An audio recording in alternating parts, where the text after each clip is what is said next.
15. Welcome to the Monos Pod with Tino and Matt. I believe this is episode 15. What's up, Matt? How's it going? It's good, Good to see man. you. Likewise. Likewise. So this episode, we are going to talk about our updated top 20 prospects for Dynasty Fantasy Baseball. We did not include players who have debuted this year and are in the major leagues currently, with the exception of one probably. That means that Anthony Volpe and Corbin Carroll are no longer on our lists, but Jordan Walker is. Am I right? Yeah, I took them off. I went but that's fine. I went all anyone who has debuted, I've taken off the list. Got it. I think in my top 20, he is the only one who has played in the major leagues thus far. So we'll go over our top 20, and then we'll talk a little bit about some of the debuts, the first kind of 20% of the season that we've seen from some of the top prospects who've just graduated. How fun has it been so far, though, to see the prospects play? Yeah, it's been a great year so far, and I think there's it's very timely because this is a key moment I think in MLB with a lot of the youth coming up, and some of the vets at the end of their career. Like yesterday, Green outpitched Verlander, but Green had to face the Mets, right? And Right. Verlander had to face Cincinnati. So, Right. but it was fun just seeing the up and comers battle it out with the vets, the future Hall of Fame vets. Right. I think just about every game so I remember being younger, and you would target a couple of teams who had top prospects, and you'd be excited when those teams played on TV, right? And it feels like now every single team, it might be the depth to which we look at prospects now. I think it's also because teams are pushing them forward a little quicker. Every team that's on, any game that you watch has somebody that is exciting, like a young player who's super exciting. Right now, on my other screen, I have the Mets and the Reds. And with the Mets, you see Beatty, you see Alvarez, super fun. Senga's pitching right now. The Reds, not so much, but pretty soon the Reds will be super excited, right? With with your boy Matt McClain and Ellie and Marte and all the others. So yeah, I think every game that's on, there's somebody that is young and exciting that I personally want to watch. So we'll take a quick break in a minute just to refresh the video, but let's start with your number one. Who is your number one prospect in minor league baseball as of right now? Okay, my number one, just to have a note here. So I did focus when I made this list on performance so far, just because it's fun to see how the players we talked about early are doing. And not so much. I know there's a stigma with minor league stats, but most of the stigma I think is about identifying players that just aren't elite in the future, like Gomez last year, right? Everybody was going crazy over Gomez this time last year. Stats were great, but he's just not. He didn't have that pedigree that other players do. So. But I think stats and performance do matter with players with pedigree, looking at how they're doing. It's a small sample size. We probably should wait till June to really start looking at stuff.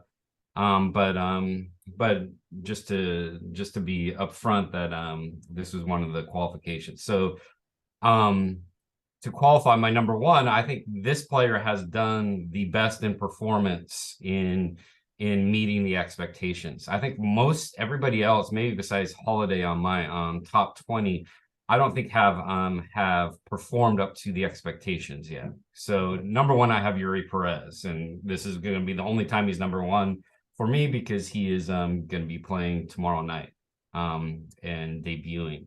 But he not only has met expectations, throwing those 4 pitches that are all over 60, his fastball is over 70 grade, but throwing those pitches with command versus control, right? And for a 20-year-old, it's just incredible, and hitting over 100 pretty easy.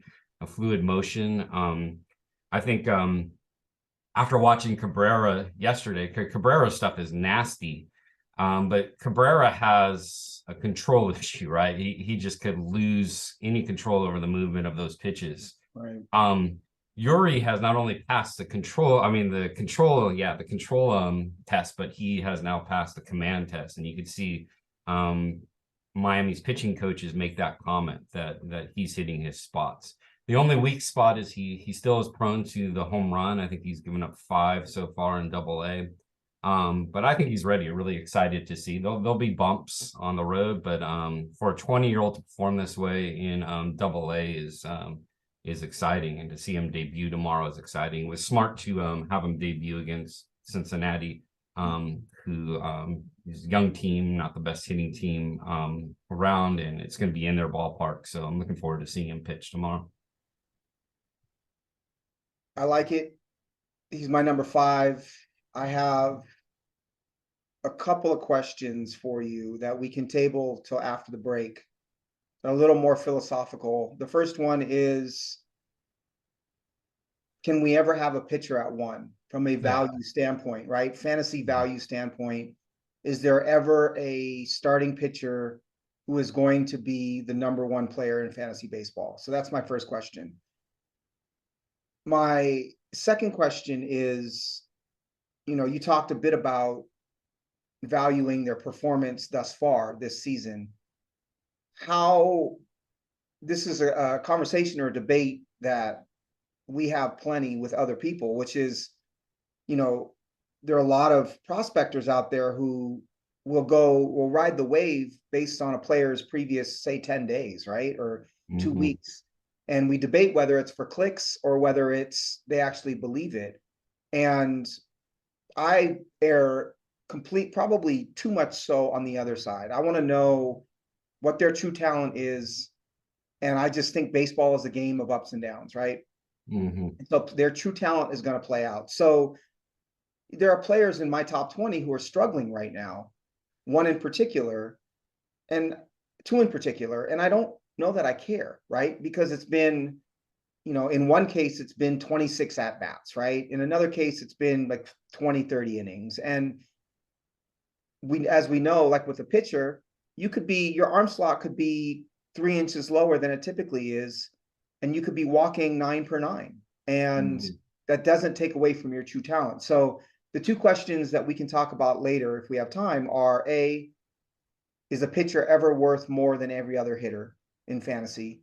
And B, how much are we valuing the performance up to this point in time in doing our rankings? I want to read real quickly for you my write-up on Yuri Perez before the season. So I think he has 2 70 pitches, 70 grade pitches. I think his 4-seamer is a 70 grade and his changeup is a 70 grade. And then I have his slider and curve as a 65.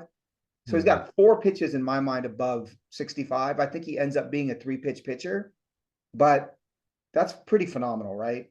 So my thoughts on Perez, I wrote easy 100 miles an hour, 92 mile an hour change, 86 mile an hour slider, looks to be filling out a bit more, towering presence on the mound, 3/4 arm slot, changeup is his best secondary, but the slider is starting to replace the upper 70s curveball that he once relied upon. The slider's a bit slurvy, he's dominant, he's intimidating, his delivery is repeatable despite his size. The cool thing to me is I said delivery is repeatable despite size, almost like the new 7-footers in basketball. I've talked about this before, where 7-footers used to only play center, and now they're all over the court, right? They can dribble, they can pass, and you don't expect them to be as coordinated or skilled as they are, but they are. So Perez to me I called him Seamhead Victor Wembanyama, who's the 7'4" prospect that's going to go number 1 in the draft in basketball next year out of France, because he's basically a guard in a 7'4" body. But I think they have that kind of coordination.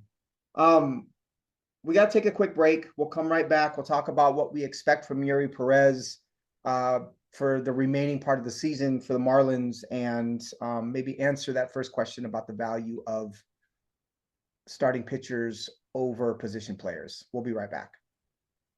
Oh, I see.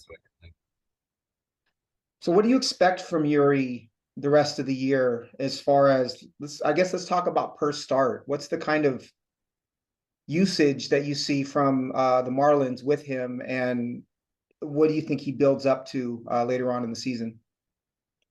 Yeah, it will be interesting to see how conservative they are. I think he's been going five, and he went six last time in double A.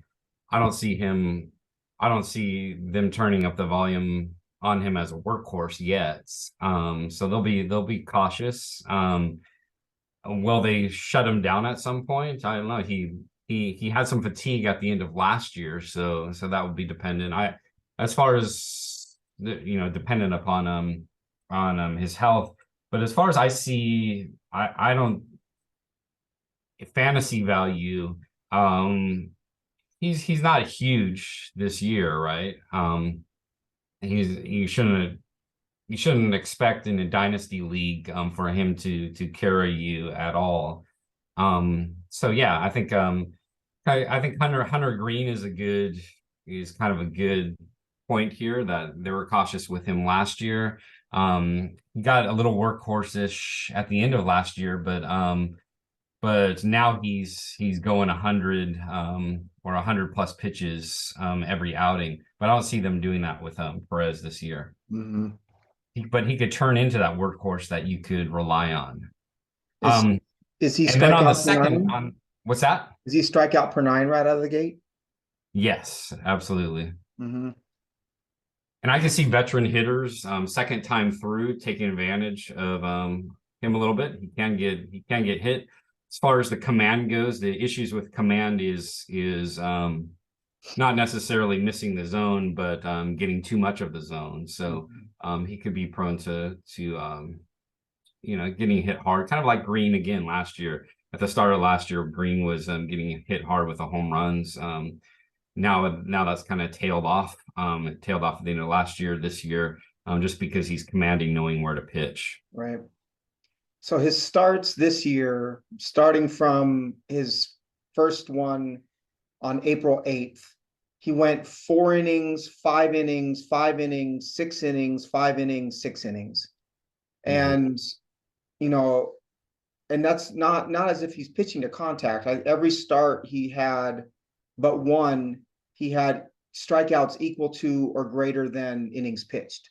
Mm-hmm.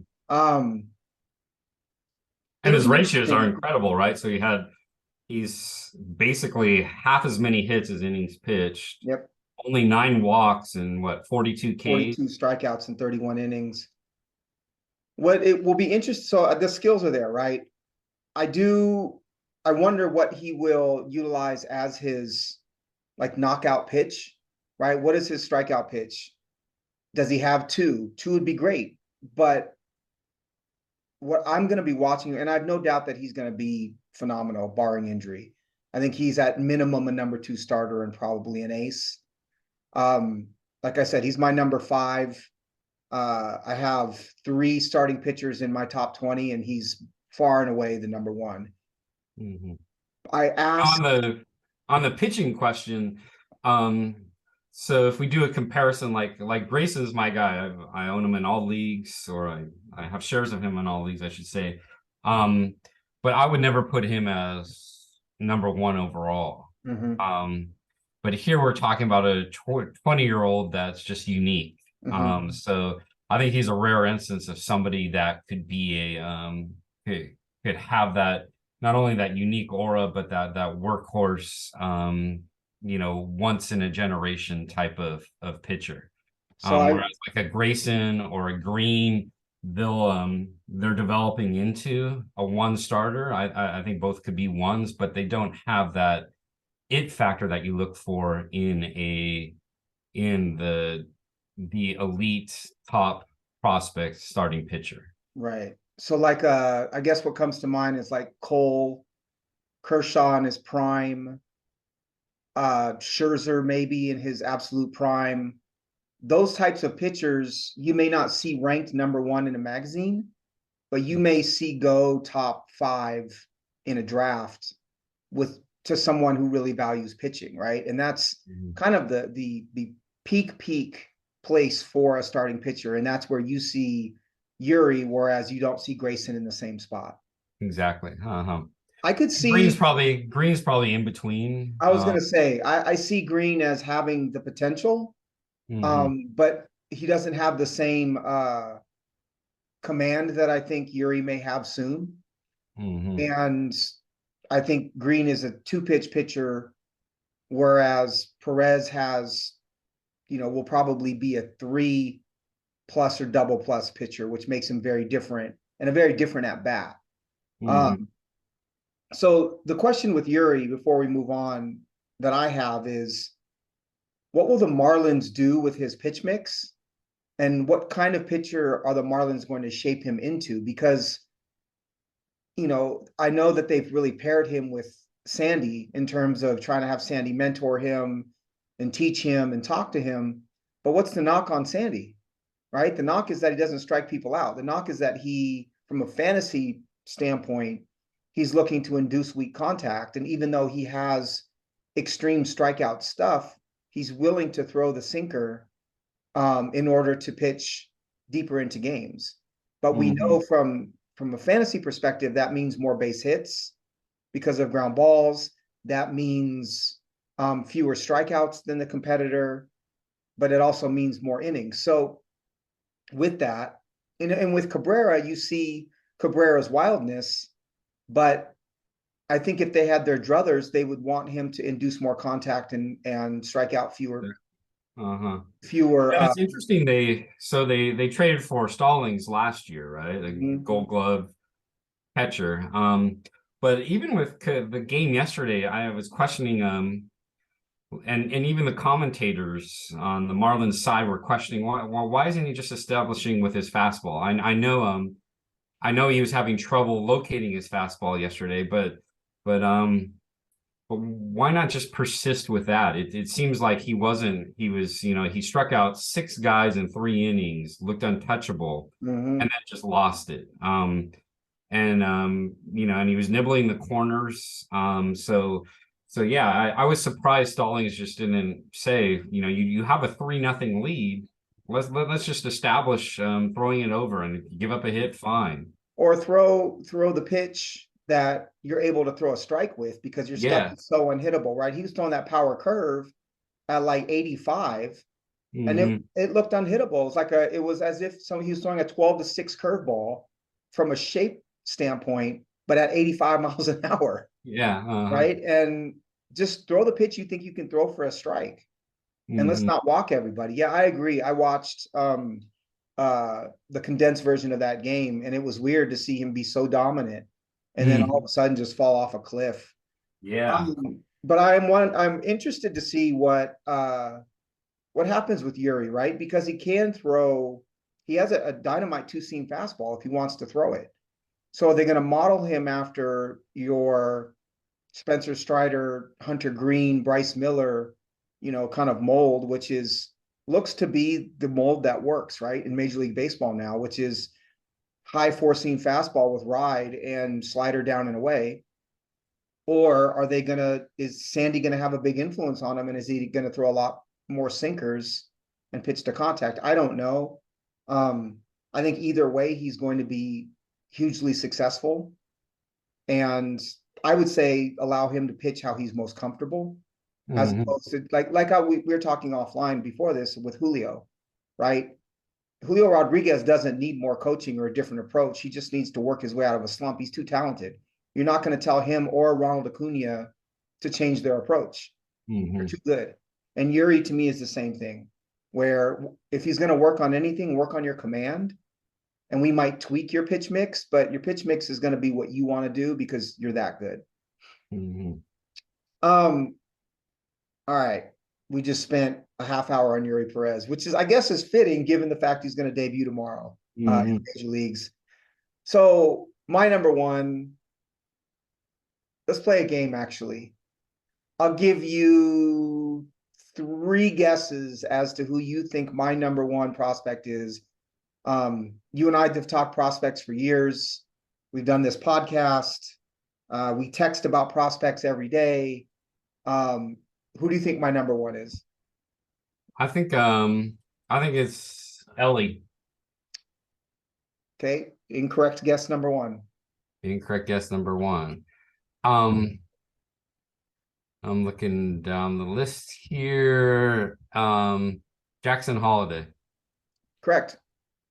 All I think right. it's probably the giveaway was probably in part that it's somebody that you wouldn't expect, but Oh so no, this, I have him at 5. He's and yeah, so it's interesting that we have our ones and fives, but yeah, he's easily the fastest riser on my list. so here's my thinking.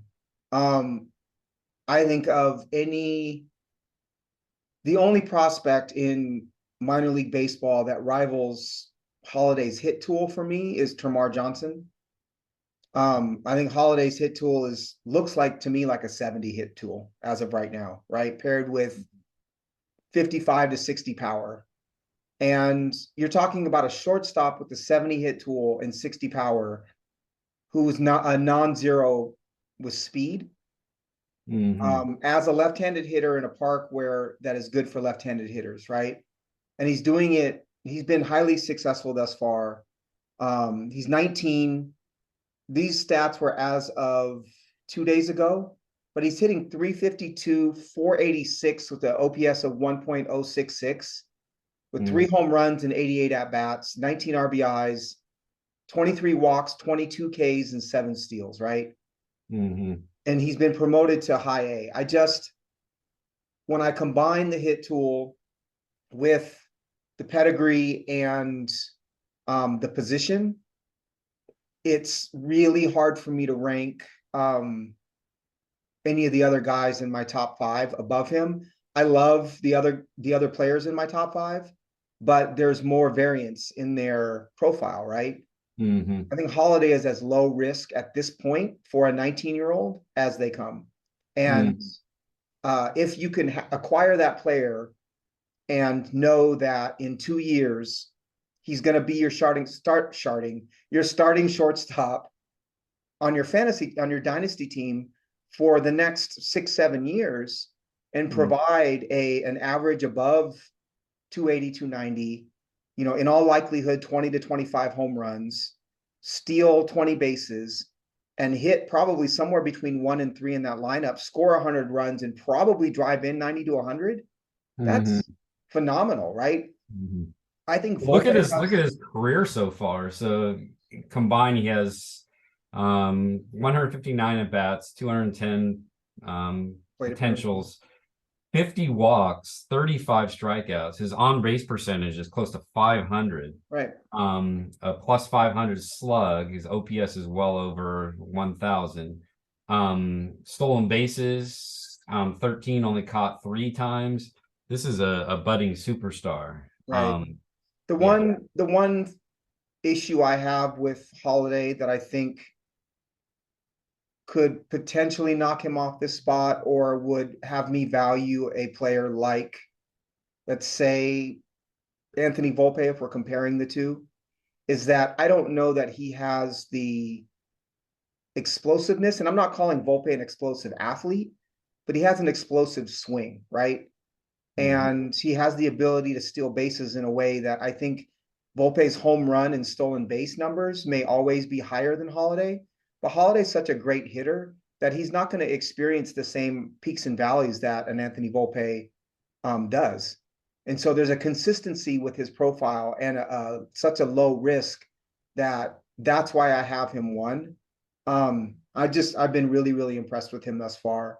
And I don't know that that he's going to go anywhere but continue to go up. To me, he's my number 1. It's not to say that the 3 below him are not deserving, but he is my number 1 for sure. Mm-hmm. Who's your number 2? My number 2 is Ellie De La Cruz. And this is where I'll admit my past failure. I did drop him quite a bit over the off season because of the concern with strikeouts. I think he still has that swing and miss, but I think his end zone contact is decent enough. And I think the trend we saw with contact last year, largely because of the Cleveland success and so forth, is being challenged this year. And I've always valued quality of contact, not just contact, but I think because of just the trends of last year, that kind of affected the way I was evaluating players. So um Ellie hits the shit out of the ball when he makes contact. He had what, three balls over 115 the other day. Yep. Um yeah, so he's again a budding superstar. I'm not so concerned about the K's anymore. So what? He's not gonna make if he's not gonna do ground into a double play by hitting a crappy ball. He's gonna miss it, right? Right. That's fine. You're gonna have swing and miss, and then on the third pitch, you're gonna hit the crap out of the ball. That's fine with me. So he is that elite superstar talent that many scouts have said starting, early last year. And yeah, so I look forward to seeing his call up. He did have some injury issues at the start of the year. And I think those are dissipating now, and he's just on fire right now. Mm-hmm. So yeah, no problem putting him as number 2. And where is his ultimate position with the Reds in your mind? That's a great question. I think ultimately outfield. I don't see him at short long term, especially with the infielders they have coming up, and then you have Marte's pretty much going to be third, I think, until Cam comes up, and then so it's going to be kind of whack-a-mole with these players as far as where they're going to go. But there's position flex. I don't see him. I don't see them committing to him being like the shortstop of the future, like the Yankees did with Volpe, is the kind of the Jeter aura there. So where do you see him? I think he stays at short. You think he does? I Huh? changed my tune. So as you know, at this time last year, I thought he was going to be an outfielder. Mm-hmm. But I think I know. So having done some reading about him, we all have, but done some reading on him. He's hyper competitive, and he's fixated on staying at shortstop. And I Mm-hmm. think when your mega talent player has that kind of hyper focus on doing something like staying at short, Mm-hmm. you almost, I think you almost just say okay, right? And I think he's ends up at short, Marte ends up at third, and Arroyo ends up at second, barring um some sort of trade, right, of an Arroyo or a Marte down the road. And I think Cam ends up at first base ultimately. Cam Mm-hmm. is huge. Cam's 18 right now, and he's a big dude, right? So Mm-hmm. I don't know that Cam stays at third base. I think he's a first baseman ultimately, which is fine with me because he's going to hit. But yeah, that's the way I see it shaking out. If I was the Reds, I think that's what I would do too. It's the same thing as seeing O'Neill Cruz stay at shortstop. I think there's similarities there, and Ellie's athleticism, I think, will keep him there at least for the time being. He's such a great athlete and he's such a worker that I think even if he slows down a little bit, he's smart enough to understand where to position himself at short and to make the routine plays that if that's where he wants to be, that's where I would keep him. And Mm-hmm. as we know, it's a hell of a lot easier to find an outfield bat that can hit than a shortstop bat that can hit like that. Mm-hmm. I do worry. So we won't get into the zone contact conversation. We've done that before, but I'm not worried about his zone contact at all. I think that it's a misnomer to think that, or a mistake to think that high zone contact is indicative of a talented hitter, right? Mm-hmm. Because of the amount of weak contact that we see those players make. Mm-hmm. But what I do think is major league pitching finds holes in imperfect hitters in their swings and very quickly. And it's going to be about how De La Cruz adjusts to pitchers as they find the holes in his swing. And that's going to happen very quickly.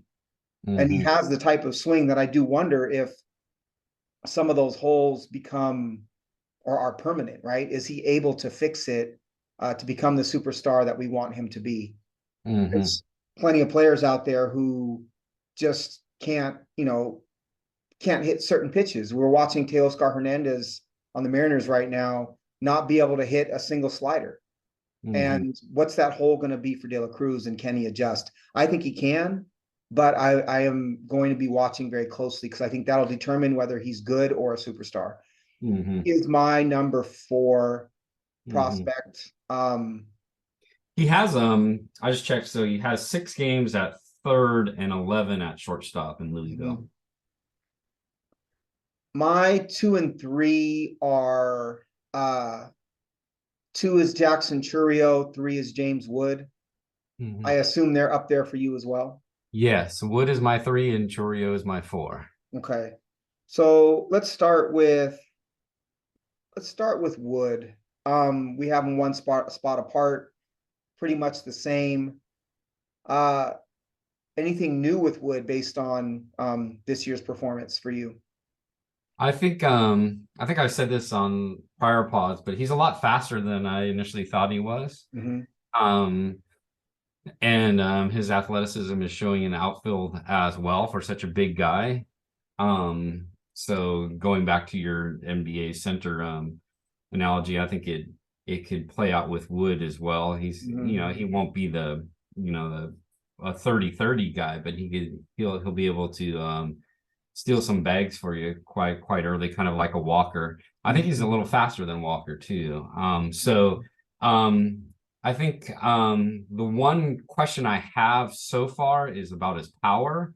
It's not showing as much as everybody thought. Well, he has the hit, he has the plate discipline, showed last year, it's still showing this year. But the massive power potential that scouts have talked about hasn't shown up yet.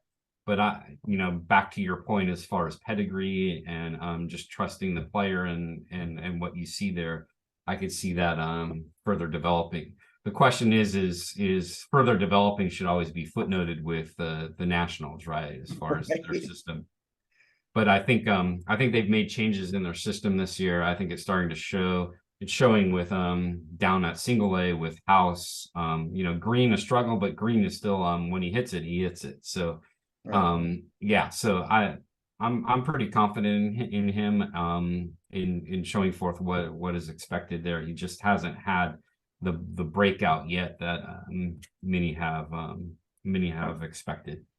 There's a clip online of James Wood hitting a home run when the visiting crowd kept chanting overrated, and he hit a home run while they were doing that, which was awesome.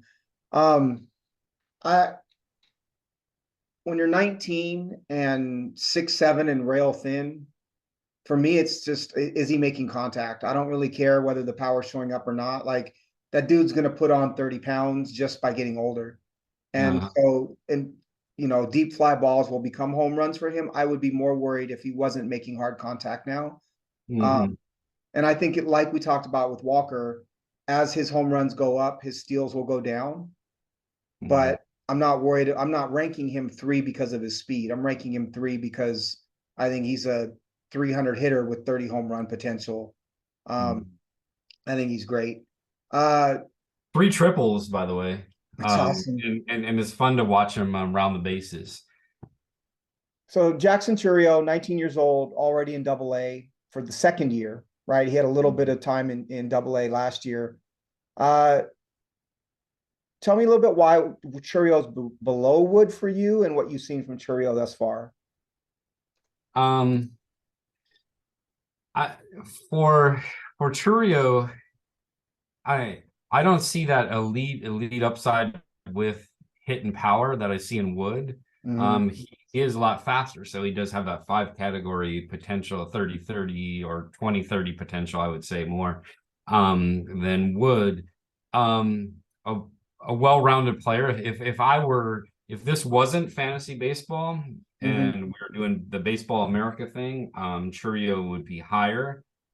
He's that Gold Glove center fielder that Milwaukee's going to have for years to come. Yeah. But I'm always cautious about that when it comes to fantasy.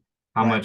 How much are, you know, scouts don't give a shit about us. They're not scouting for us. They're scouting for teams. And Right. much is the high scout rank based upon just that well-rounded, dependable center fielder that's going to win Gold Gloves that could go Hmm. 2020. So Hmm. that's my concern with him.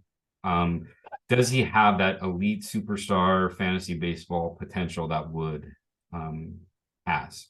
Right. I think they're close. I think it's just honestly, it's speed with Churio and more power with Wood. Mm-hmm. I also like Wood's hit tool, maybe a half tick more, but I think they're both stars. I did find uh the here, hold on real quick. Oh, I need the sound. I love the flip. That's awesome.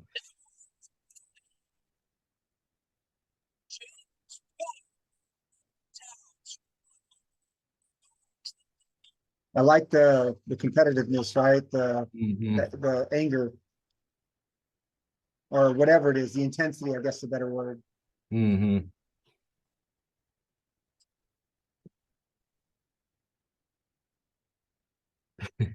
Overrated, huh?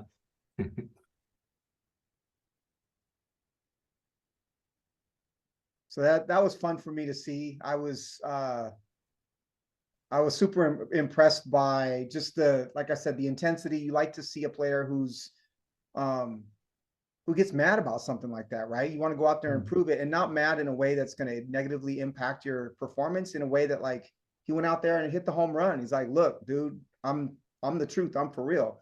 I Mm-hmm. remember in high school, I went to Garfield High School in Seattle, which is like the basketball mecca for Seattle, and we would go. Not we me as a student, not as on the team because I wasn't 6 foot and couldn't dunk, but we'd go to other schools and they would chant overrated, and we blow them out by 40, and then they were like, asking players for their autograph afterwards, right? And it was, you needed to back it up in that way. So when I saw that with Wood, it reminded me of that. But it's something that is, I think, you want to see in a superstar, right? You want to see Mm-hmm. that kind of intensity and willingness to step up to a challenge like that. Um, and for me, Churio, like you said, I think he's their center fielder of the future in Milwaukee. I think we may even see him at the end of this year, early next year. Uh, I think he has fewer holes in his game um, than not than Wood, but he's just the top three for me. Holiday, Churio, Wood have really well-rounded skill sets, Mm-hmm. and I think their floors are really high, right? Churio is a 2020 player at minimum and the potential 30-30. Mm-hmm. I love him. And I do trust the Brewers. I think the Brewers do a lot of really good things with their scouting and with their teaching. I like that organization for him. Mm-hmm. I have Cruz at 4. I have And Yuri. just one thing, last thing Yeah, on go ahead. Shurian. We're talking about a 19-year-old at Double A too. So when we talk about stats and performance so far, that needs to be noted. Right. My number 5 was Yuri Perez. This is the highest I've had a pitcher, I think, in the last year or so, I want to say. Part of it was the fact that I knew he was coming up in proximity. Proximity meaning less risk, but also I just think he's starting to find his command, right? He's starting to really develop as a pitcher. Who's your 5? My 5 is Jackson Holiday. Okay. 6 for me is Jordan Walker. I know you said you didn't rank Walker. I'll just Mhm. go over real quickly. Uh, I don't think the Cardinals should have demoted him. I think a lot of his numbers said that he was actually hitting the ball extremely hard and just needed to work out some things. I do worry that he is kind of like Teoscar Hernandez, where he hits the ball really hard and he's going to produce home runs and RBIs, but because he never walks, pitchers don't actually have to throw him strikes. I think Mm-hmm. there's a bit of that in his profile. Um, I'm not as high on him as some others might be, but I still think he's going to be a very productive fantasy player. Mm-hmm. Who's your 6? My 6 is Marcelo Meyer. Nice. Um, I Why he's not in the top 5 is obviously the speed part. He's not going to be a 30-30 shortstop. But at the same time, his hit is starting to show.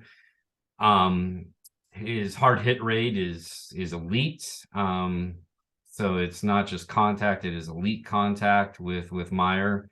Um, let's see what he's at: 337, 414, 582, so a 996 OPS. He could be OPS, a solid OPS plus 850 every year at shortstop. So that's, even though he's not going to give you, the steals at shortstop, he's going to give you that consistency. He's not going to hurt you as a fantasy team to have him at shortstop for the next 7-8 years. So in a way, he kind of is like a Bogarts light, right? He doesn't necessarily have that elite speed, but he's just going to be that consistent doubles, home run, batting average, solid OPS guy. And he's been on fire the last couple weeks too. So he didn't start out at 337 with a high slug. He's been on fire the last couple weeks. So I could see him going to the AA test by mid-year. And he'll start AAA next year, and he'll be up next year. Well, they need him, right? They're starting Kike Hernandez Yes, exactly. at short, which I think is just totally ludicrous. I don't have any clue what they're doing with that.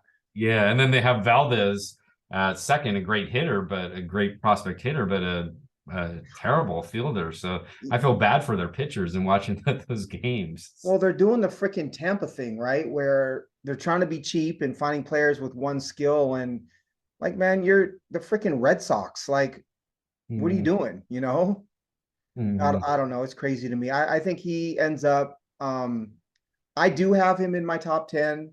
I have Mayer at number 10. I don't have him higher, in part because of the lack of speed. I think he will be dependent on hitting for high average, which, as we know, can go up and down at times. And I don't know that let's compare him to, say, James Wood, who is probably more of a 4.5 tool player, but we anticipate his speed going down. Mayer plays a better position, but I think he's a full grade less power wise than James Wood. I'd put Mayer's power at 55-60 and Wood at 65-70 at peak. I do have a clip of his swing real quick that we can look at here. So this is Marcelo Mayer.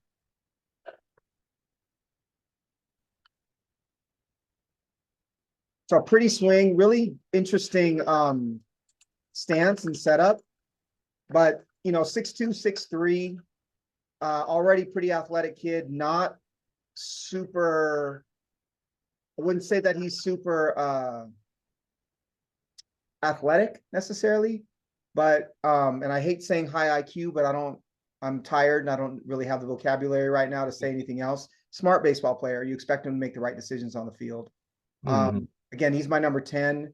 Would not surprise me one bit if he succeeds in AA this year. So he goes from high A to AA, succeeds in AA, wins the starting shortstop job in 2024 for the Boston Red Sox. So he was your number 6, correct? Yep. All right. So I had Walker at 6. Who's your 7? My 7 is a Seattle Mariner, Harry Ford.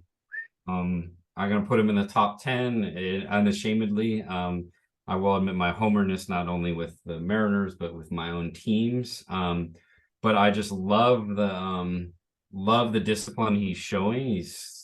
He's at 26 walks, 25 Ks so far, 293 batting average, a 445 on base percentage. Career so far in the minors, 426 on base percentage. That is elite. I think he could get his slug. His slug right now is at 455. I think what we saw in the World Baseball Classic, I could see him continuing to develop his power, being consistently over 500 slug, which means he's a 900 OPS guy at catcher. With his speed, he isn't running as much. He's just 5 steals in 8 attempts, but he does have that speed there.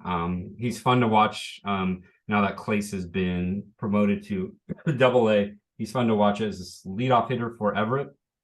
So I just, everything that the Mariners said about him when they drafted him is coming true, as far as you're talking about an elite athlete at catcher, with just that great plate awareness that you want to see out of a young guy that's just going to develop further.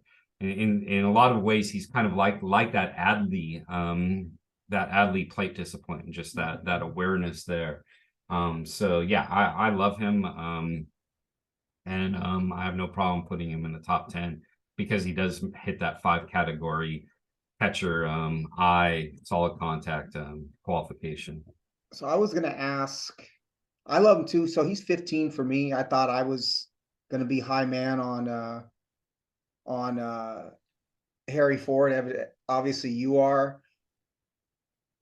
I do wonder if he's going to run as much, but my question was going to be for you, do you really think he's going to be that far and above everyone else where you can rank him in your top 10, right? And you answered it when you said you think he's a 900 OPS catcher, which is insane to think about, right? That's just that doesn't really exist.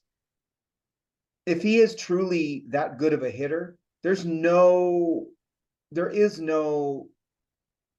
major league catcher who you can realistically say, oh, I guess Rutschman would be the one where at Rutschman's peak, he could be 300, 400, 500, right? Which would be a 900 OPS. I guess Alvarez, maybe in a perfect world, if everything lined up for him, he might be able to get there. But yeah, Harry Ford's ceiling is much higher, especially in OPS leagues, is much higher than any other catcher. Like I said, I think the thing that people have focused on with him has been more that the fact that he's fast as a catcher. And I think what's going to prove out to be his value is going to be his on-base percentage and his slugging, or his OPS. That's what's going to be of greatest value for him. And I don't think he's coming off the position, honestly. At some point, he will come up within the next couple of years. Cal Raleigh will probably still be the Mariners starting catcher, but I think at that point in time, Ford plays probably 60 games at catcher and 80 games elsewhere, sort of thing. They need that plate discipline. Yeah. Maybe he can teach everybody up there right now. 100%, they need it. All right. Now, when do you see him going to AA? Next year. Next year. I think he starts in AA in 2024. So they're going to keep him at Everett all year. I think so. Let's take a quick break. We'll come back and we'll try to power through all the way down to 20. All right, Matt. You ready for my number 7? Yep.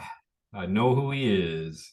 Mr. Tamar Johnson, 18 years old, second baseman, left-handed hitter.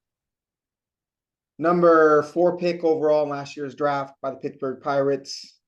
Yeah. Where's your uniform? Where's your jersey? It's in the closet. Oh, okay. But yeah, I think he's a 300 hitter. He's a different version of Jackson Holliday to me.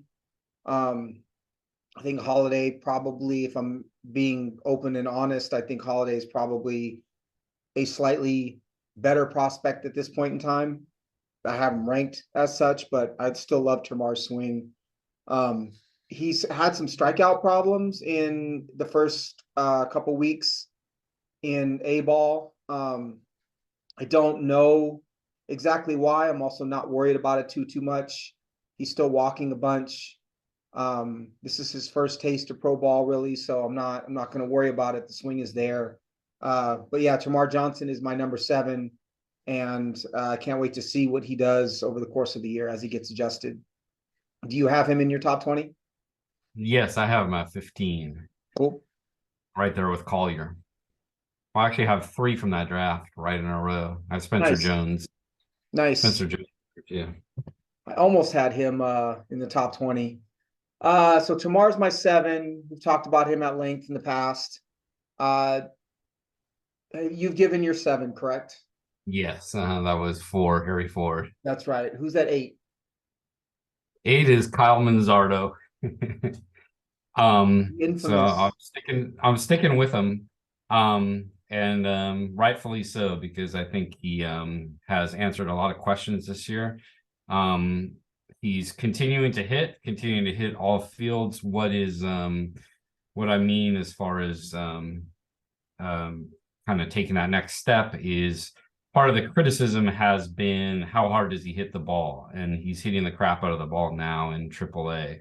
Mm-hmm. Um, and with that all fields approach with that power, with his hit tool, I could see him as a 290, 300 hitter, maybe not the 30 home runs, but the between the 20 and 30.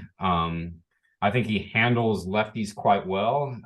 So he's not going to be that typical Tampa platoon guy.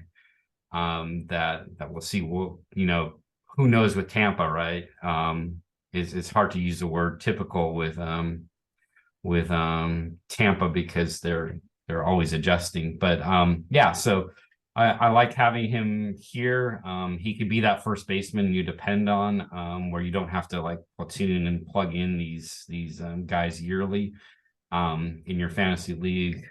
So yeah, so I think I've talked at length about Manzardo, and I feel comfortable with him here.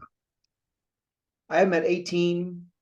I don't debate the skill. I like the attempt to hit for more power this year. I know he's tried to swing harder, essentially. Skilled hitter. I agree with everything you said. I'm not the one to roster Tampa Bay prospects. I don't know. I can't predict whether they're going to actually get playing time, right? And Mm-hmm. that's whether, wherever the franchise is at, you don't really know. Mm-hmm. And so plate appearances are inconsistent for any players. I to me that's a stay away, right? I'm not comfortable with him. I have him at 18 because the talent's there, right? The bat's Mm-hmm. there. But if it was up to me, there are probably 20 players below him in my ranks that I would take first on my own fantasy team because of it.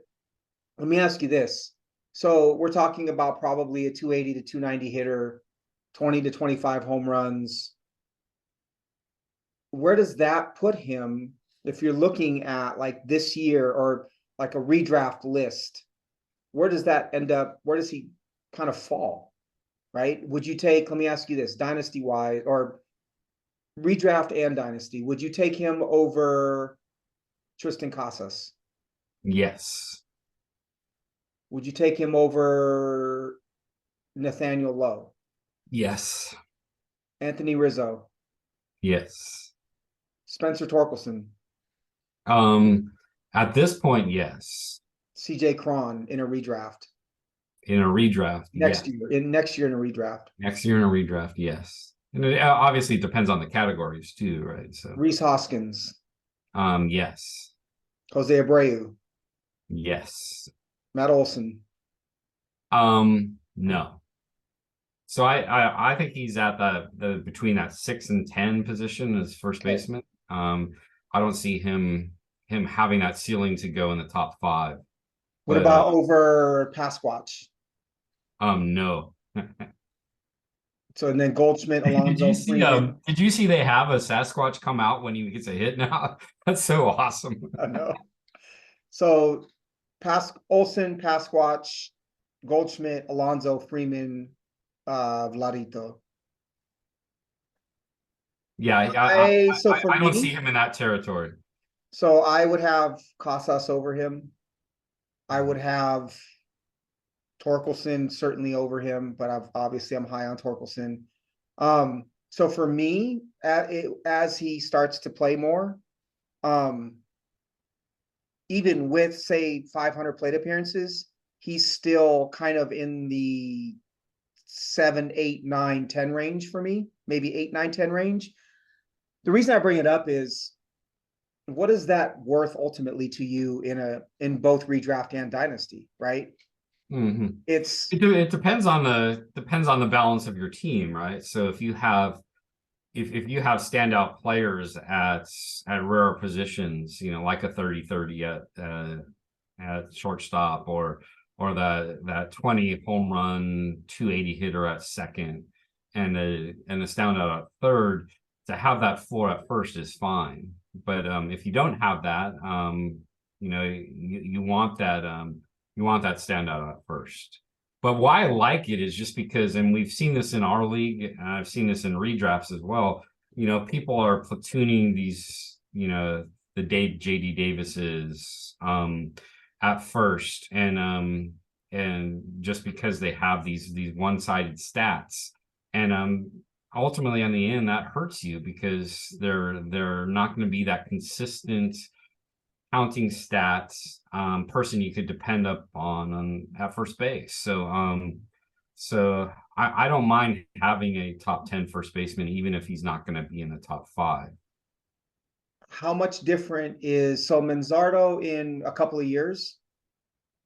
How much different is he than like Rowdy Tellez, Ty France, Um, Ryan Significantly. Mountcastle, Andrew Vaughn, Josh Naylor, Seth Brown, Luis Ariz, Christian Walker, right? How much different is he than those guys, in your opinion?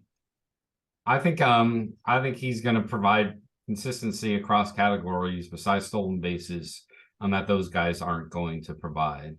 Especially if you're playing roto, maybe not, but if you're in a category league, a points league, where you have weekly matchups, you want that consistent category provider each week. Sure. And I get relieved when I see teams with that non-top 10 first baseman who may be hot that one week, that I'm playing, just because I know he's not going to consistently provide for that team. Right. You know, Well, he's not dependable that week, right? that's the motive for me in trading Buxton and Strider in a hybrid keeper in our hybrid keeper league, trading Buxton and Strider for Freddie Freeman Yeah. was exactly that. It was Freeman is almost 700 plate appearances with a 300 average and 20 plus home runs in the bank, right? And Mm-hmm. he's not hurt ever.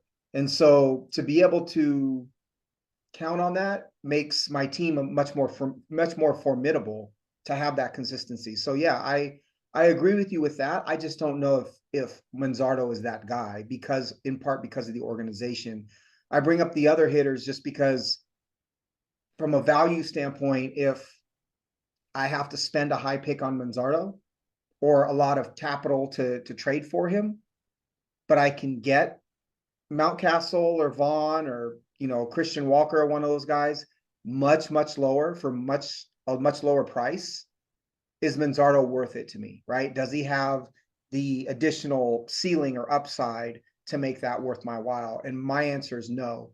I have him at 18. I'm kind of splitting the difference, because like I said, I wouldn't have him on a personal list based on who I would have on my team. He's not going to be above a lot of those guys, but Mm-hmm. but I have to pay attention to his talent. The other player I wanted to compare him to real quickly is, how much different is he than Matt Mervis, right? Mm-hmm. And my answer is not that different. I think that Manzardo is slightly more talented of a hitter, and I think Mervis probably has a slightly more power. Mm-hmm. And but Mervis is in an organization that's going to play, despite the last couple of months, he's in an organization that's going to play him every day, provided he's okay against lefties. Manzardo, we have no idea. So I might have Mervis on this list in the 80s or the 90s. I think in my last update, he was in the 80s. Mm-hmm. And if you told me for the next 5 years I could have Mervis or Manzardo, I'd probably take Mervis. So it's just an interesting debate, I think, about position and Mm-hmm. value. from a fantasy Interesting perspective. debate there as far as the whole. It's a good entryway into the ceiling versus floor Yeah. debate. I'm gonna look real quickly. Where did I have Mervis in this last update? Yeah, I had him at 80, right at 80. So my number 8 is Mr. Mason Wynn, shortstop prospect, St. Louis Cardinals. Do you have Mason Wynn in your top 20? I have him at 16. Okay, so we're close. I think Wynn is a 2020. He's going to be a 2020 shortstop, and I don't know if he's going to hit for tremendous average. He's got great speed. I like the organization. I think up until the last month or so, they've kind of bulletproof. I still think that they know what they're doing. 1 month doesn't make a horrible organization, right? Mm-hmm. And I think his floor is going to be very high because he's going to hit for power and he's going to steal bags. And if you can bank on 20 homers and 20 steals at the shortstop position in fantasy, I think that's a pretty freaking incredible place to start. That's why I've been so high on Anthony Volpe. I just think those guys their average is going to go up and down, but the stats that matter in fantasy that are hard to find are not. When, if I look at my shortstop redraft rankings, well, let me ask you this. So for the next, let's say 5 years, because we play in a hybrid keeper, you never really know what you're going to do. But would you take the next 5 years of Win over Ahmed Rosario, Oh, absolutely. Jeremy Pena, Yes. Javi Baez, Yes. Tommy Edman, Yep. Dansby Swanson, Yes. Willie Adames, Yes. Tim Anderson? There's health issues there. A healthy Anderson probably even for me. Okay. Wander Franco, No. Corey Seager. Yes. Why? Speed, 5 categories. Okay. And I think he's one of these guys that he's been on fire the last week, by the way. Win has. I think he's one of these guys that started out slow. So may have been forgotten as far as ranks go for the last month. But he's 21 and he was a double position player, right? And his breakout now this past week is showing that he adjusts. He's doing what we expect. But he's and he has great discipline too. And he's a 70 speed. Yeah, yeah, He's kind of he's a low risk guy at this point. Yes, He's pretty much a given that he's going to be a very valuable fantasy player. And I think that his flash is gonna bring him some notoriety, but he really is kind of a type of player on a fantasy team that's the backbone to a championship, right? Because he's not going to hurt you in any category, and he's going to provide you categories of scarcity. Would you take him over O'Neal Cruz? Yes. Over Xander Bogaerts? Yes. Carlos Correa? I think the Cruz would be qualified with when he comes back, where's he going to play? Okay. Yeah, so I would take Cruz if Cruz remains at shortstop. How about Correa? Correa, yes. Bichette? No. And then Lindor, Trey Turner, Bobby Witt Jr. Yeah, so he would be.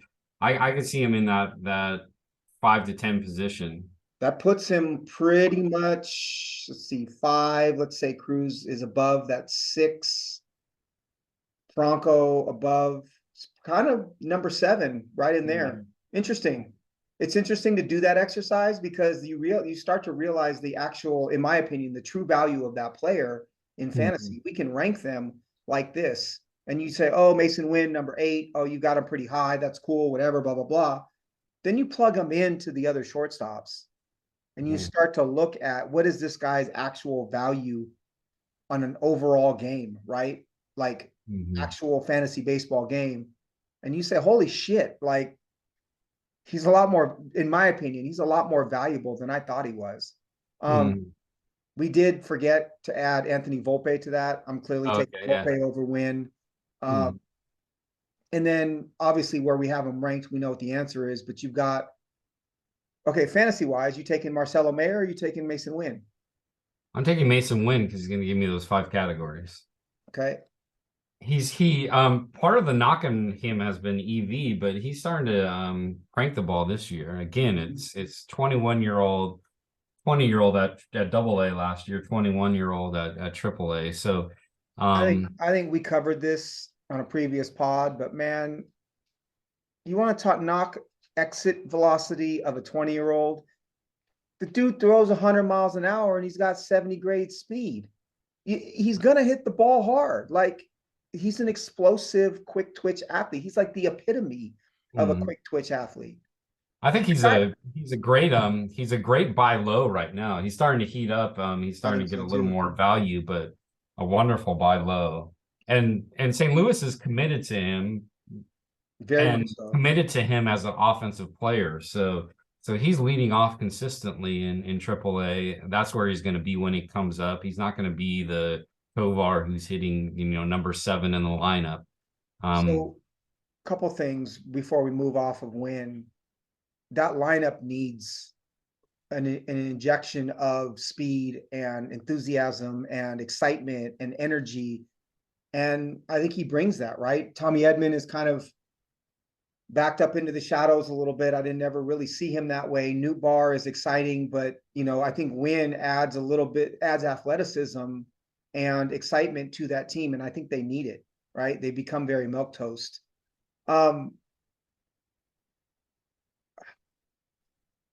Yeah, I'd love to trade for him in our league. I had him. I could have kept him, but I'd take Volpe over him.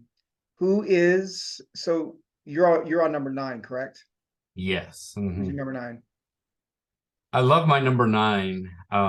It's a pitcher, Gavin Williams.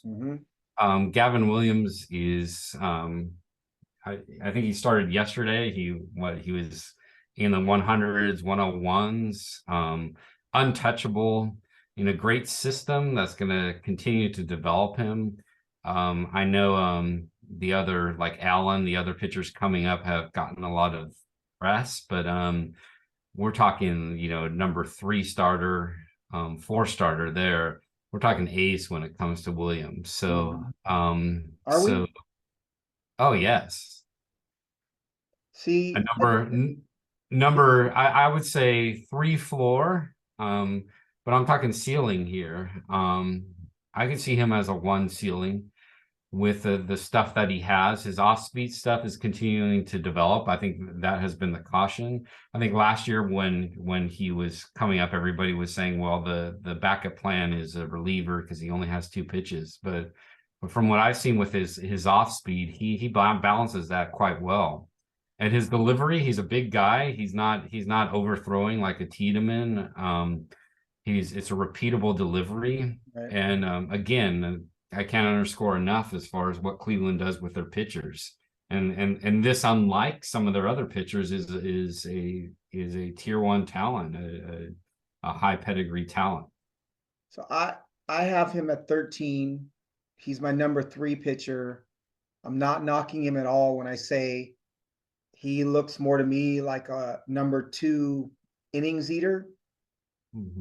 As like let's say a 24 to 26% strikeout rate, as opposed to an ace, right? And so the question becomes, would you rather have 190 innings of low 3s ERA, 1-1 whip, or would you rather have 150, 160 innings of 30% strikeout rate and a 1 whip, right? So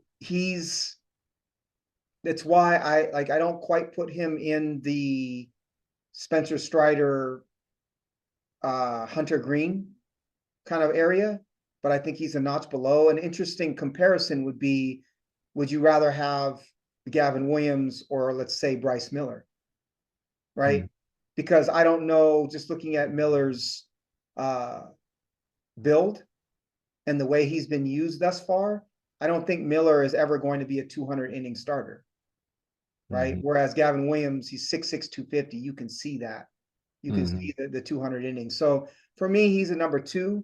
He's a workhorse. He's the type of pitcher that in fantasy is vastly undervalued because he's not, I don't think he's like the sexiest pitcher in the world. I also think his delivery, there's no deception in his delivery at all, which is good, I think, from a health standpoint. But the hitters, I think, can hit the ball or pick the ball up a little bit better from him than they can from some others, at least based on my own scouting of him. So we'll see. I think that he is going to be very good. He's number 13 on my list for a reason, but I haven't made Gavin Williams a priority necessarily. I don't think he puts you over the top in fantasy. I do have his striking out of Ellie De La Cruz queued up, so I'll share my screen real quickly here, and we can take a look at that real quick. Ninth pitch of the at bat, another 3-2. Swing and a miss. Strikes out. So getting Ellie to swing and miss is maybe not the most difficult thing in the world, but it's a nice pitch, and he is a top 5 prospect. So here's the beginning of it. Pitch of the at bat, another 3-2. Swing and a miss. Strikes out on an off. So that is Gavin Williams. Like I said, smooth delivery. Definitely a baller. He's my number 13. And he's ready to go, so he's not like the high school pitcher coming out of the draft. He's the seasoned pitcher ready to roll. One other quick rant. I've heard people say he's not coming up soon because of Logan Allen and Tanner Bibby in the rotation, and they had the nerve to add Peyton Battenfield to that. Ain't no Battenfield, Allen, or even Bibby going to keep Gavin Williams from the Cleveland rotation. He's not in the rotation yet because they've determined that's not his timeline. I think when people say stuff like it makes me not trust their analysis or their knowledge when they say stuff like that. Gavin Williams is their best starting pitching prospect, right? He's number 3 overall for me and number 2 overall for you. He's healthy. He's got a clean delivery. Those guys aren't keeping him from the rotation. I get so frustrated when people say that. All right. My number 9 is my number 2 pitcher, and it's Kyle Harrison. Harrison, left-handed starting pitching prospect for the San Francisco Giants. He's in AAA Sacramento currently. He's had some huge control problems so far this season. 19 2/3 innings, 21 walks. 34 strikeouts, which is just nuts. It's like Nuke LaLoosh.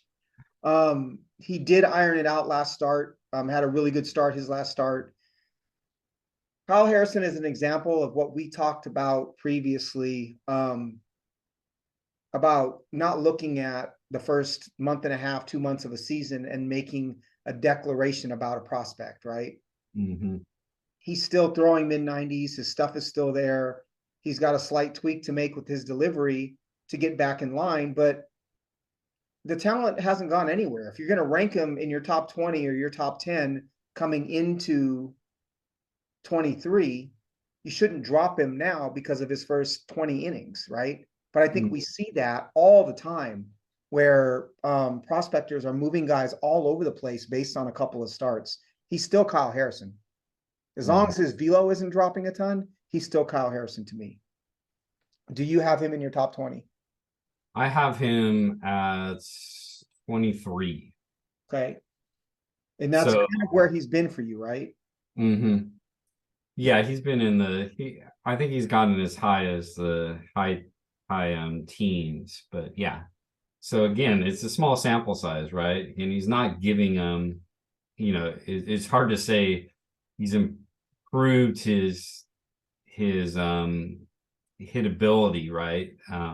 So I think when he got to AA last year, he gave up 11 home runs. He's given up 0 home runs, but there's not much of a chance, with a control thing right now, problem as far as the type of contact that's coming about. But still, 19 innings pitched, 34 Ks, getting a lot of swinging strikes.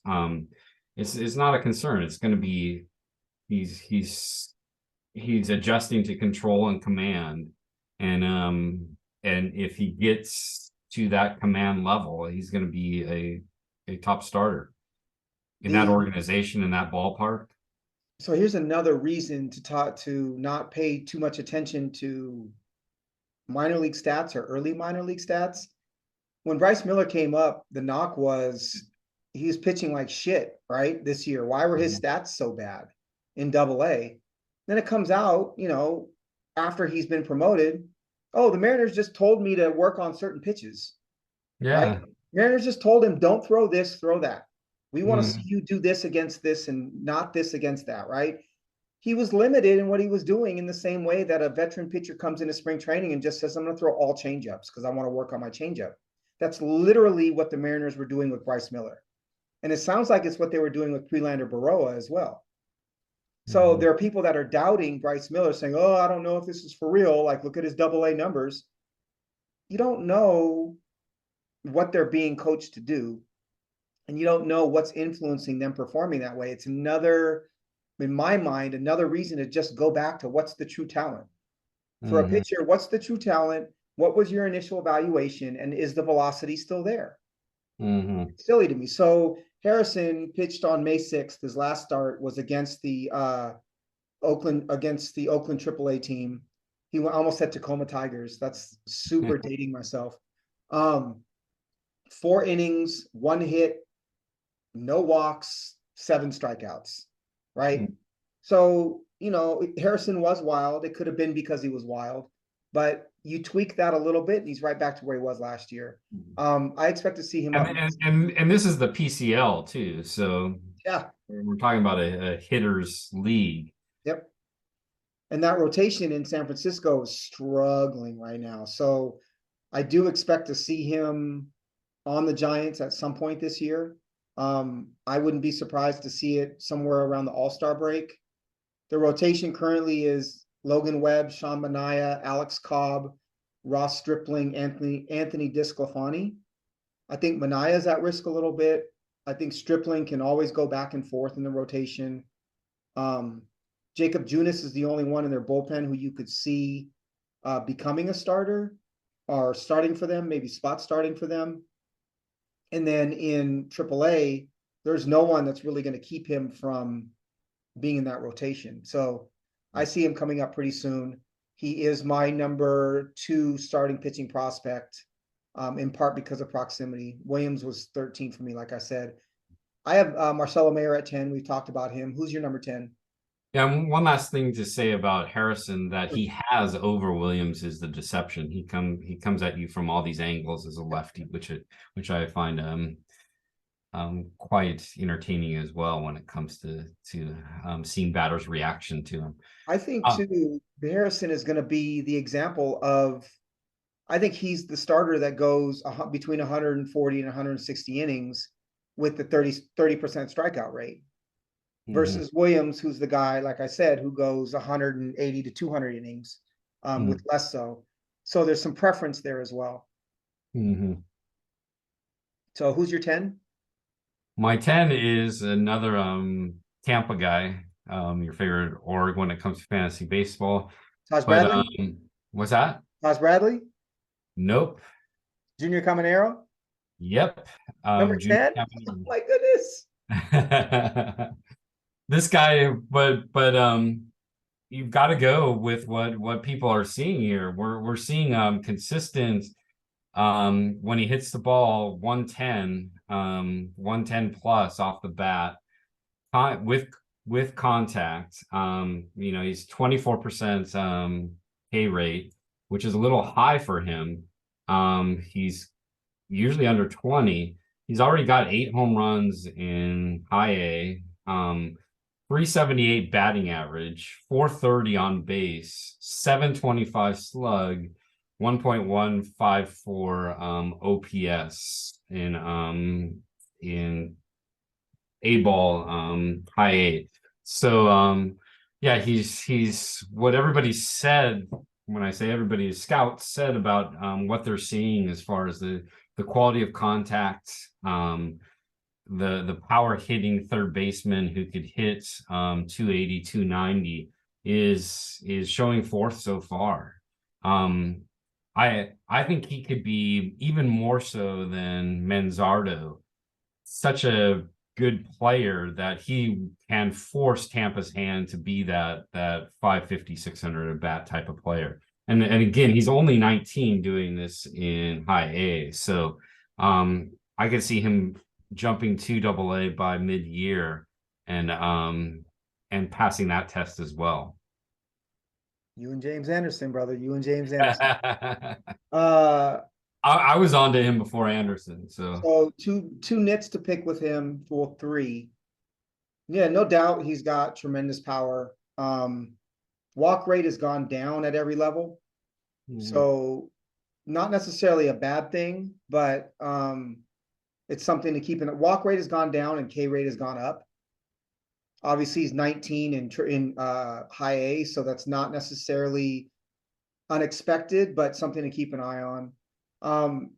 He's also run a 439 BABIP so far in high A. So I think the average, there's a bit of fool's gold with the average, but if you regress the BABIP down to even say 339, you're still looking at a 280 hitter with that kind of power. So but it's with power, right? So six doubles, two triples, 8 home runs. So it's not like he's like looping them in like No, I like him a lot. I'm not begrudging the rank at all. I think the rank is, if you like him, I think the rank is appropriate. I'm more wait and see with him. I guess I probably, if we're talking about third baseman of that age and ilk, I'm more of a Cam Collier guy. I think Collier's a better hitter, and with the potential for more power. I think, I look at Camanero's swing. I don't want to say it's maxed out, but there's a lot of effort in the swing, right? Big dude, a lot of effort. I look at Collier, and Collier is not, it's not quite as violent, but he's got the same kind of strength behind it. But again, it's kind of more of like, what's your preference more so than anything. The third nit to pick is he's a Tampa Bay Ray prospect. And you just don't know. He might come up and they give him 450 plate appearances until he's 26. And so I can't invest in him in the same way that I would another prospect of the same caliber because of that. That's just me. Anything else on Caminero? I'm trying to look. He wasn't their signing, right? They got him on one of those small trades a couple of years back, right? Let me find it. But it's a typical Tampa thing where they find these players from other teams and then make a small trade, and all of a sudden he blows up. It's nuts. We should take a quick break. Let's just do that, and we'll rifle through our 11 through 20, take a couple minutes on each, and then be done. All right. Woo! So I just looked up the trade. In 21, I believe it was, because of a 40-man roster crunch, Cleveland traded Junior Caminero for pitcher Tobias Myers. That's just ugly, man. It's the same way the Rays acquired Curtis Mead. That's filthy. You would think teams would have like a red flag if Tampa's trying to get a player from you that's young. Bro, the minute Tampa inquires about a player is the minute I tell them, nope, that guy's off limits to you and to every other team that inquires about him. Yeah. Like, you just should know. That's bad. All right. So I'm going to go. Who do you have at 10? Marcelo Mayer. Oh, okay. I'm going to go 11 through 15. We've covered a couple of them already. At 11, I have Tyler Soderstrom, first baseman, catcher, Oakland Athletics, 21 years old, in AAA. At 12, third baseman, Cam Collier, Cincinnati Reds, 18 years old, first-round pick last year. 13 is Gavin Williams. We talked about him. 14, Miguel Blaze, outfield prospect, Boston Red Sox, 19 years old. And at 15, Harry Ford, as we talked about, catcher, Seattle Mariners. Why did I give the fist pump? Because for the first time ever, I have Marte ahead of you. Do you really?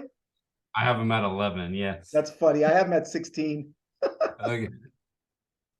That's super funny. So we'll start with Soderstrom. He was their first round pick. He was supposed to be a catcher out of California. Left-handed hitter, nice swing. I think 6'1", 6'2", hits for tons of power. 5 home runs so far this year. I expect him to be not necessarily a top tier fantasy first baseman, but I think just below in that area we were talking about Manzardo. But he plays for the A's and they'll play him versus Manzardo, who will rot on the bench. But I think he fits the mold of the players that we see Oakland target, right? But with pedigree and with a little bit more talent.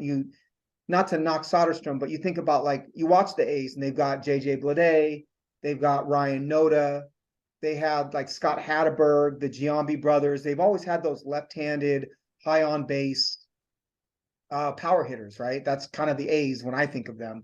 And Soderstrom fits that, but I think with a little bit more talent. So I see a perennial 30 home run hitter.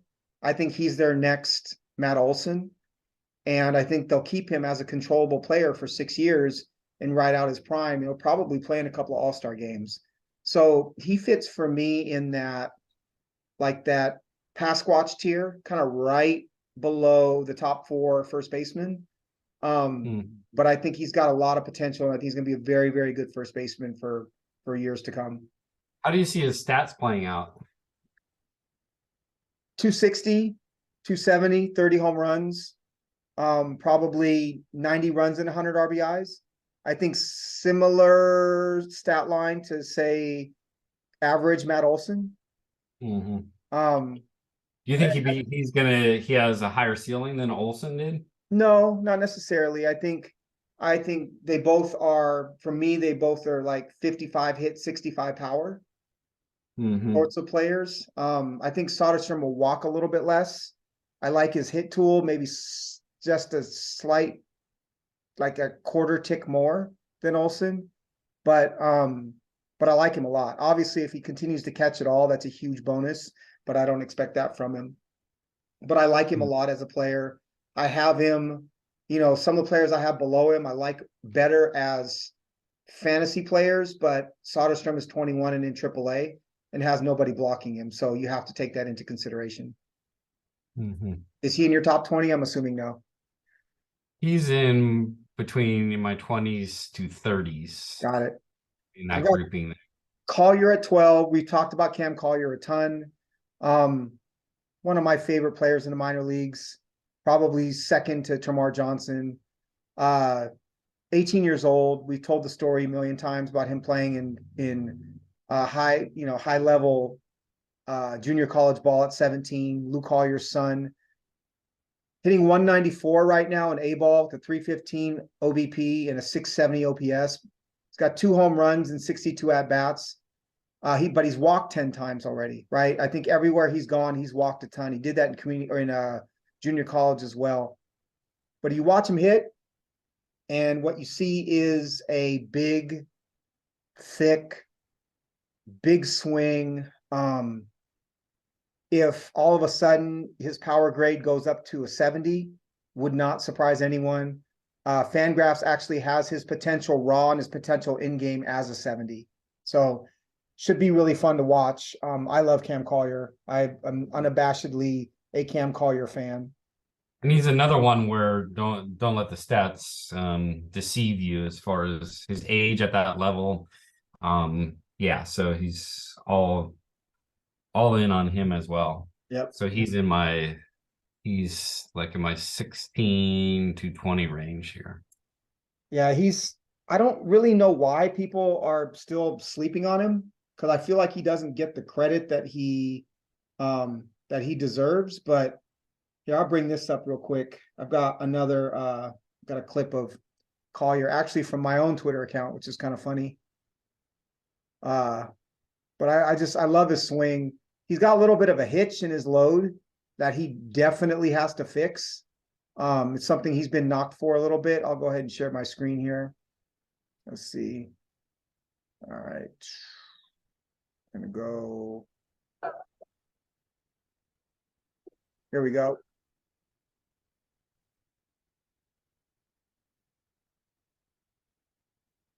he kind of falls forward in his follow through, which I don't like. I think it zaps him of a little bit of his power, but it's such an easy swing. Look at his build for an 18-year-old. Like he looks to me like a first baseman, not a third baseman. But big hips, big power source. I love him. I think he's gonna be awesome. I'm super excited for Cam Collier. And you think he's going to ultimately end at first base? I do. I think if you didn't have Marte and Arroyo and McLean and De La Cruz, then he can play third base for you. But I think because of their setup, you know, the prospects they have, barring trades, I think he is a first baseman ultimately. Gavin Williams at 13. Miguel Blaze, outfield prospect for the Red Sox at 14. I'm a sucker for the guy who could be Acuna, right? Guy who could be Julio Rodriguez, the 5-tool, explosive, less known outfield prospect that is going to grow into his body and find more power.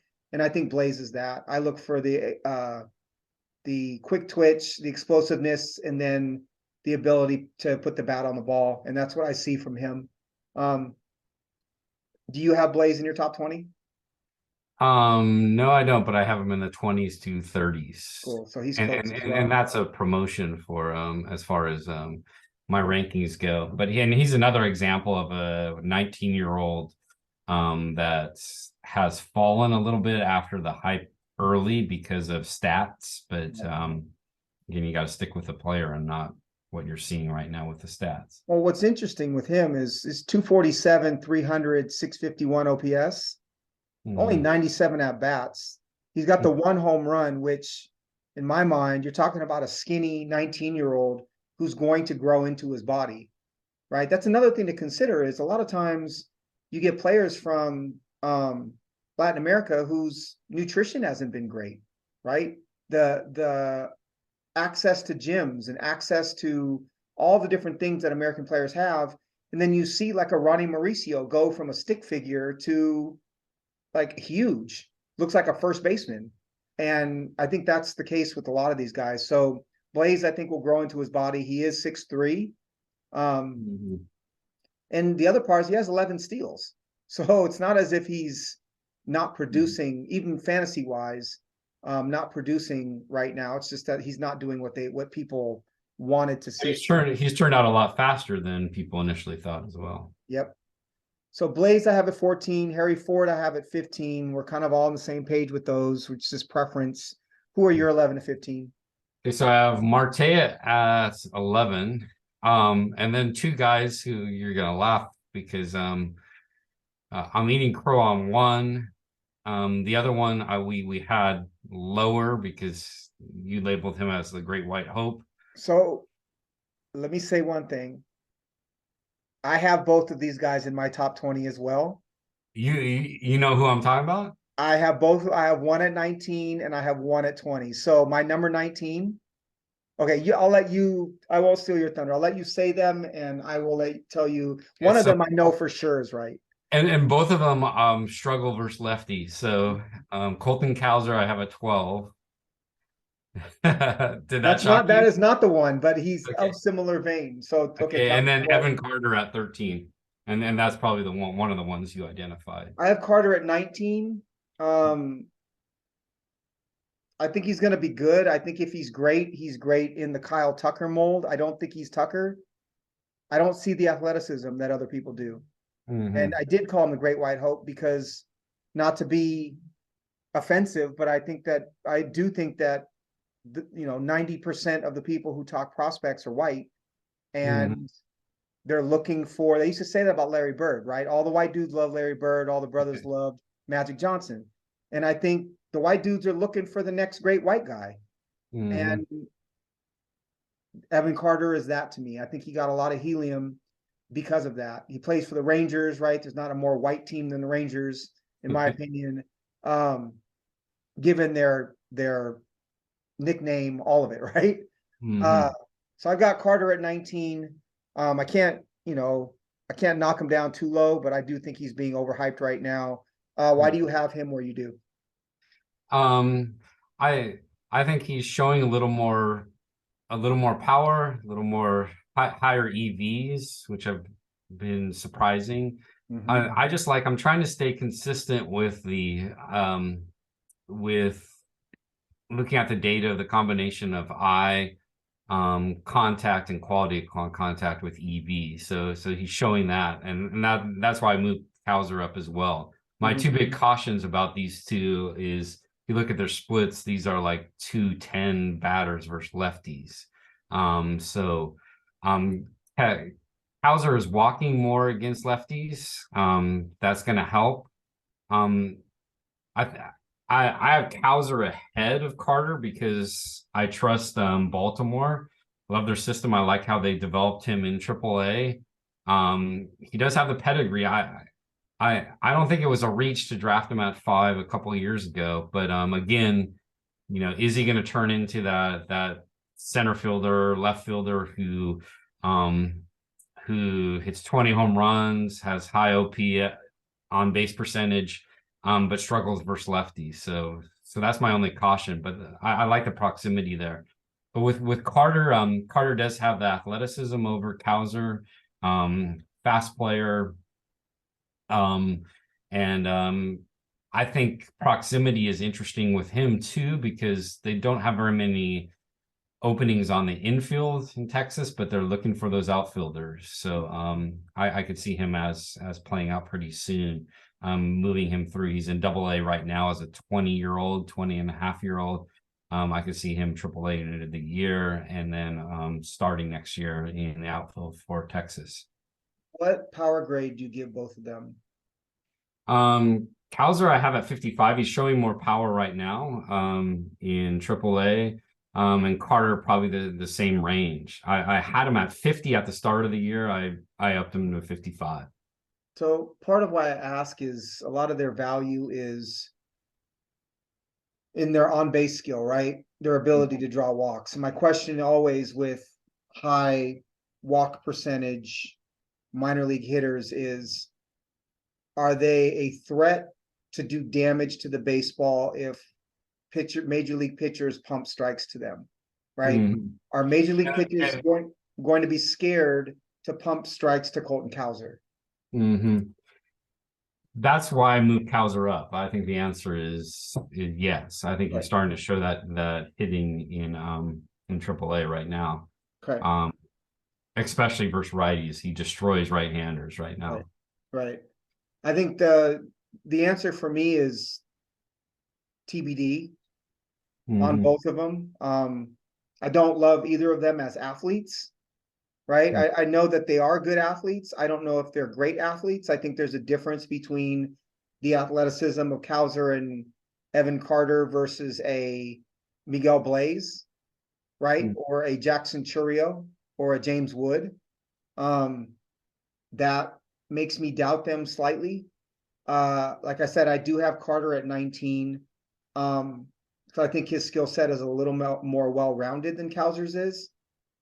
So if Carter's kind of baseline is like 15-15 or 20-20, that's a very good place to start, right? I don't know that you can say the same about Hauser. He certainly doesn't have the speed element that Carter does. My number 20, you're gonna laugh. Part of this is a high floor. Part of this is that I know he'll have a job. Part of it is pedigree. My number 20 is Pete Crow Armstrong. Okay. Prospect for the Cubs. I think if he's on my fantasy team, my hope is he's my OF3. I don't think he's going to get any higher than that. I don't like that he doesn't draw a ton of walks, but he's going to hit for average. He's going to hit for some power. He's going to steal bases. He is what I thought. He's like a quarter grade below what I thought Robert Hassel was going to be as a hitter. But I think he's talented. And again, some of it's graduations, but I just think from a proximity, I know he's in AA, but a proximity standpoint and a high floor, I like PCA. I don't think he's great. but I can't put him much lower than this for me. Mm-hmm. Where'd you have him? I have him in the 20 to 30 range. Okay, so he's close And to. he's always been consistently there. Sure. To back up on your guy we haven't talked about yet, he was on Baseball America's hot list. Yeah, so I said I should go watch him. And yeah, so he's he looks different. He's starting to not turn over on the ball. Hitting to all fields, showing that power. He's always had the patience. He's 11 walks, 22 strikeouts. Yeah, so I like him a lot. I can see him in AAA. Once McLean and others get promoted, Marte's heading to AAA by mid-season. So why was he on the hot list or the watch list for Oh, he's had a great last week. He's been on fire. Mm-hmm. I think people are this is another one for me who goes, the true talent has always been there, and people have gone up and down based on most recent results, and two, based on what everyone else has said. Mm-hmm. I think the bat is there, man. Mm-hmm. And the other thing is he's not going to be a very good fielder, and he is going to get a little bit thick probably, which if he's listed on BA or BP even, or pipeline, they're going to take into account that he's probably a third baseman or a corner outfielder, and they're going to downgrade him because of his defense. But as we know, those who value defense in fantasy are the ones who lose, right? So I think that he's going to hit. He'll love his swing. He's 16 for me, but that's not because I don't love him, right? That's not because I don't believe in his bat. If I could pry him away in our home league, I would do anything in my power to do it. I still might try. I love him. If I look at my 11 through 30 here, he's at 11. But end of the year, somebody who jumps into the top 10 or even the top 5, I could see Marte doing that. Yep, for sure. 16 through 20, real quick. 16 is Marte. 17, another one I'm holding on to, but I think I know what I'm looking at here is Christian Hernandez, shortstop prospect for the Cubs. 18, Carl Manzardo. 19, Evan Carter. 20, your Pete Crow Armstrong. Mm-hmm. What about you, 16 through 20? Okay, so I think I had Win at 15. So I have your guys Johnson at 16, and then Ham at 17. 17, Jones at 18. And then Drew Jones? What's that? Drew Jones? Spencer Jones. Oh, Drew Jones is struggling, man. Yeah, he's yeah, so hopefully he does adjust. He has adjusted in the past. But yeah, Spencer Jones. And then at 18, I have Matt McLean. And then 19, I have Elijah Green. And then 20, I have Ricky Tiedemann.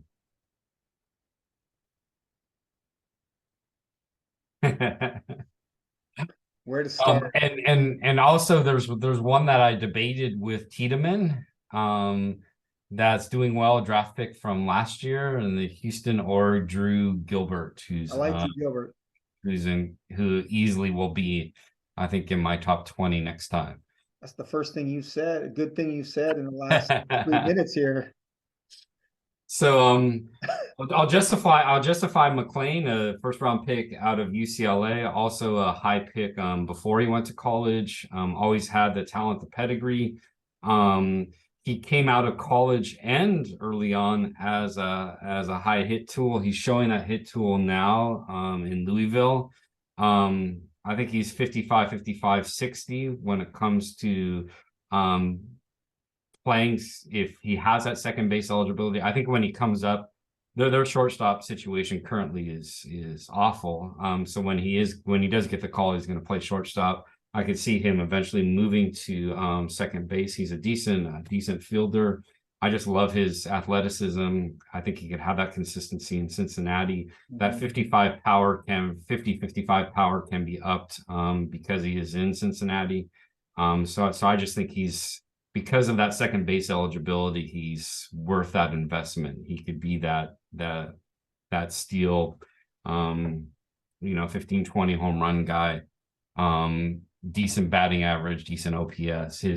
He's walking he's over let's see, what does he have? He's at 447 on base percentage right now, 336 batting average, 696 slug, so 1143 OPS right now. 11 home runs. He's been on a home run tear. 34 RBIs right now. His K rate is right at 20. He's 31 strikeouts in 152 at bats. So poor man Spencer Steer. Oh no, he's much better than Spencer Steer. That's offensive. I just had to dig a little bit. I think McLean is fine.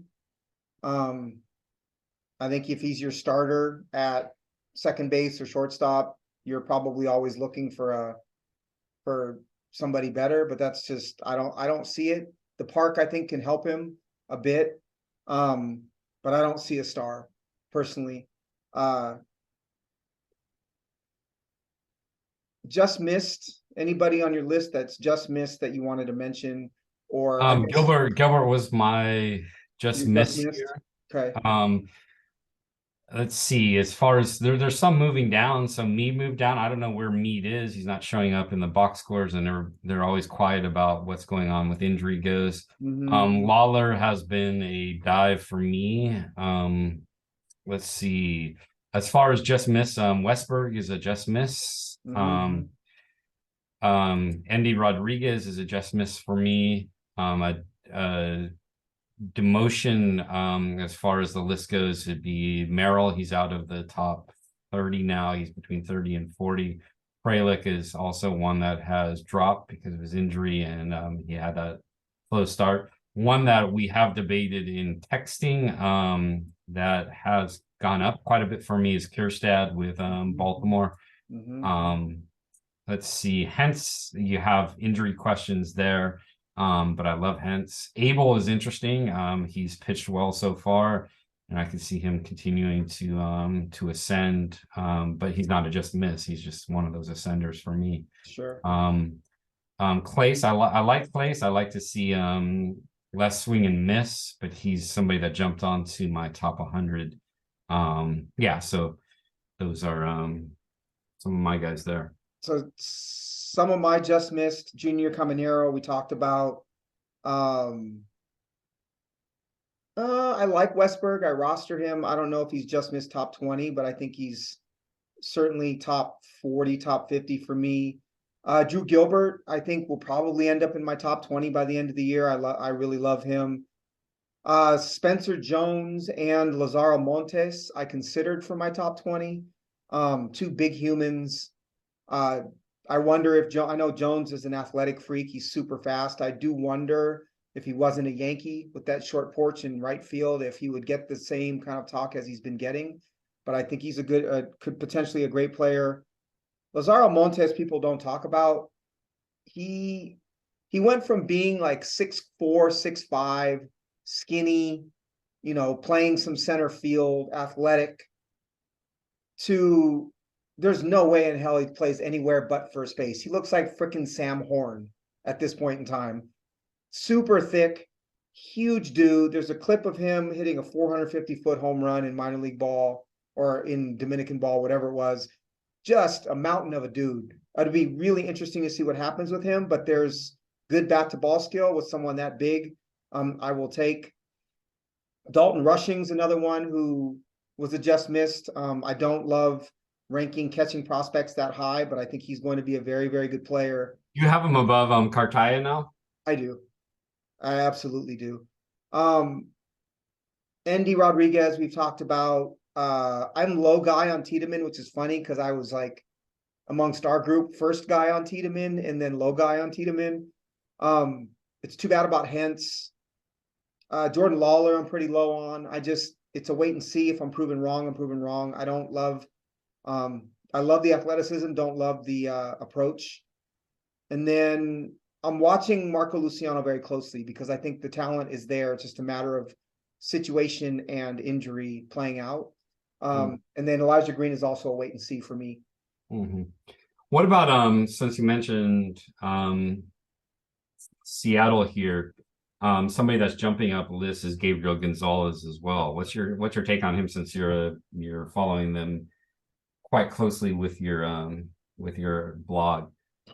Good hitter. Probably 65 hit tool for me right now. Potential 65 hit, 60 power, which I think it would be a pretty phenomenal player. But not someone I'm willing to rank too highly. I think he's kind of in that 50 to 70 range for me as of right now. It's a wait and see, but the talent's there. No so doubt. They list him 5'10", 165. Is he somebody that could fill out and develop power? Because he has filled out quite a bit already. He's not 165, I promise. Oh, he isn't? Okay. I thought you were going to ask about Celestin and Cole Young. Give me one, before we go, one player that's kind of off the radar for you that becomes a, let's say, top 25 player by the end of this season. So top 25, who's off the radar right now, who going into the prospect chatter in the offseason is going to be the player that everybody is kind of loves that they didn't see coming. Well, this is somebody that I've mentioned a lot before, but has dropped off because of an injury, and Royce Lewis. because of an injury and because of inconsistencies because of that. So I see Emmanuel Rodriguez by the end of the year easily getting into the top 25. He's struggling now, but he's either, I think I said this last time, he's either walking, hanging, or hitting a home run. Right. But what we saw in right just before the season, as he was up for Minnesota for spring training, his EVs, even with his outs off somebody like Cole, one of the best pitchers in MLB, he was showing it there. So yeah, I think just being patient with him. I think he could get the K thing under control. I trust Minnesota's system in doing that. He's kind of coming from the opposite direction of some of the other Minnesota types who maybe have contact, like a Miranda, but don't have like this elite contact and this elite eye. So so I'm just curious to see what happens as they teach more discipline with him, and yeah, so he definitely has the ability there to explode. Right. Would they call him like mini Juan Soto? Yes. The nickname. All right, I got one for you. I roster him already. Yes, I'm the guy who rosters the 17-year-old in the hybrid keeper league. It's Josue De Paula. And for those who pronounce it Josu, like, I can't help you. I can't listen to your prospect analysis when you pronounce it that way. It's people are pronouncing it that way. Yeah, man, I forgot who. Some big prospector kept saying it, and it's making me insane. So bad. It's like so bad. Anyways, De Paula, everybody knows, second cousin of Stephon Marbury and Sebastian Telfair, born in New York, moved to the Dominican at a young age. 17 years old, kind of corner outfield, first base prospect for the Dodgers. Man, so the comp is the comp that's gone around a ton is Yordan Alvarez. Sounds crazy, sounds ludicrous. It's the type of bat to ball skill coupled with power that you just don't see, right? You just don't see. It's generational type of ability that I think Alvarez has. Alvarez, for me, power and hit tool coupled together is the best hitter in the major leagues, right? I just think he is. I think it's a matter of his health. DePaula is one who I think has a lot of, he has that potential. He's that good. He's got the 310, 45 home run type of profile, which we just don't see often. He's worth it to me to roster at 17. I love him. I think he's a top 20 prospect going into 2024 as an 18-year-old. To me, Where is he now in the Dodgers system? he's not anywhere yet. He Anywhere, will okay. be, I think he was in the his stats were from the Dominican Summer League, if I'm not mistaken. I'm going to show you one homer that he hit, and it's so okay. I should preface this with I love swag.